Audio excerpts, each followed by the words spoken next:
Well, missions work, gospel work, evangelism work, that's for the missionaries overseas, right? And no. It's actually for all of us. We are the scattered church. We are sent to a sphere of influence where each of us has a flock that God wants us to shepherd. I remember talking with one of our Bentry members, Michael Cohn, who's a former teacher at Creekview, now the Carrollton Young Life director, who's had a large influence on my life. He said, we can't just proselytize, nor should we, with students. We can't just shouldn't come out and tell them the gospel when they're in my public school classroom. And I agreed. He said, but if they ask you a question about your faith, then you can answer.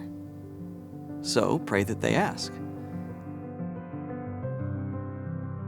I was having moments here and there where kids would say, Mr. Hayes, tell me why. Why do you treat me that way? And I could share that, well, I want to treat you the way God treats me. So there are moments here and there, but I still reached this point where I just don't know if I can do this any longer. That was about 3 years in. And then enter Cone again. And he said, consider going to camp with us, with a group of Carrollton Young Life leaders. So I said, okay, I'll do that. And hey, go ahead, Cone said, and invite some of your students. And so I prayed about it. And God put it on my mind, some young men specifically that I could invite to Colorado, Crooked Creek Ranch. So I showed some promo videos of, hey, look at this camp. Would you like to go do this, etc. I showed the video with the go-karts and the high ropes courses and you name it, a teenager's dream. And these boys were in. These were boys I'd started to pursue, gotten to know their stories. They said yes.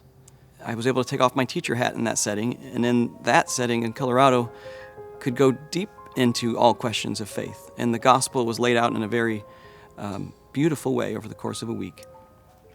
At the end of that time, the conversation in our cabin time turned to a point where the boys realized their deep need of Christ.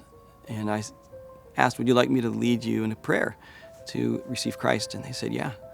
And I couldn't believe it that this public school teacher in a cabin in Colorado got to pray over 12 boys, all God's work here, where they asked me to pray with them and guide them as they receive Christ.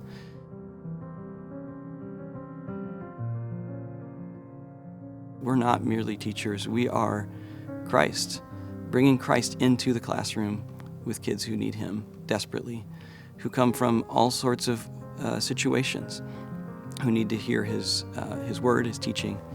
So I'm excited each day, say, Lord, who are the kids you want me to love? Who are the ones that need your care, your touch? And I trust Him to bring them my way, because they're in the class, they're in the virtual call. And He follows through, and He gives me the words to say, the actions to share, and Christ is shared through my public school teaching.